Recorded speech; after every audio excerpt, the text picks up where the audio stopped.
Halo, gue Nadira, Gue Lady. dan sekarang kita akan membahas tentang failure is the beginning of successful. Setiap manusia pasti punya tujuan, target, dan cita-cita kan di kehidupannya. Sama seperti gue kelas 8 punya cita-cita harus masuk SMA favorit di kota gue. Gue selalu belajar sampai akhirnya kelas 9 gue mulai terlena. Gue malah lebih banyak main daripada latihan soal, belajar, les, ataupun sebagainya. Sampai akhirnya nilai gue jelek dan gue tidak bisa lolos di SMA favorit yang gue inginkan tersebut. Dan gue jadinya SMA di swasta, SMA swasta yang gak pernah gue bayangkan. Gue takut gak punya teman, gue takut ternyata lingkungan yang gak sesuai sama apa yang gue inginkan. Tapi turns out gak kenapa-napa. Gue malah mendapatkan teman yang baik, gue dapat guru-guru yang baik juga, dan alhamdulillah pas kelas 12 saat pengumuman siswa eligible, gue termasuk salah satu siswa eligible di sekolah tersebut. Gue sangat amat bersyukur saat tahu hal tersebut. Tapi sayangnya saat gue mendaftar SNM, gue ditolak dari jurusan dan kampus tersebut. Akhirnya gue mencoba lagi di SBM, gue mencoba lagi dan ternyata gue masih ditolak, gue terpuruk.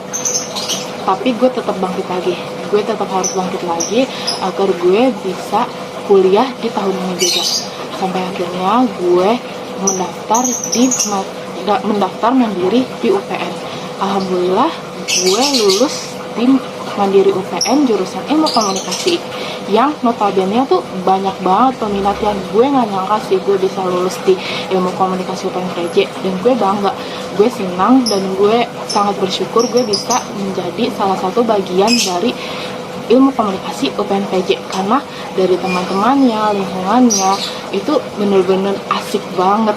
Dan gue sampai sekarang baru tahu kayak kegagalan tuh ternyata nggak seburuk itu, karena dari kegagalan kita bisa mendapatkan jalan lain yang menurut kita tuh nggak pernah terpikirkan, tapi jalan ini tuh emang jalan yang terbaik yang udah dikasih sama Tuhan ya Mas. Nah, nggak cuma Nadira nih yang punya cerita pengalaman tentang kegagalan. Gue juga punya. Pas gue mau masuk di universitas inceran gue.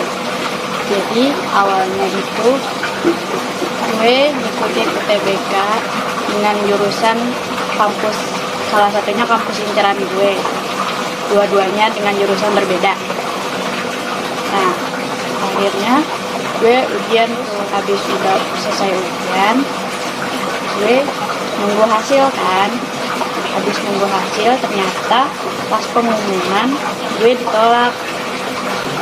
Gue nggak menyerah sampai situ aja.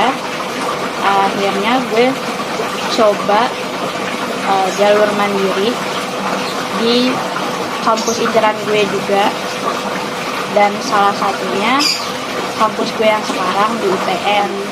Pengumumannya kampus inceran gue, yang tepatnya inceran gue itu karena deket dari rumah, ditolak lagi. Jadi ditolak 2 kali gue. Terus tapi alhamdulillahnya gue keterima di UTN di jurusan ilmu komunikasi. Sebenarnya gue kecewa sih karena gue nggak diterima, ditolak 2 kali gitu di kampus inceran gue.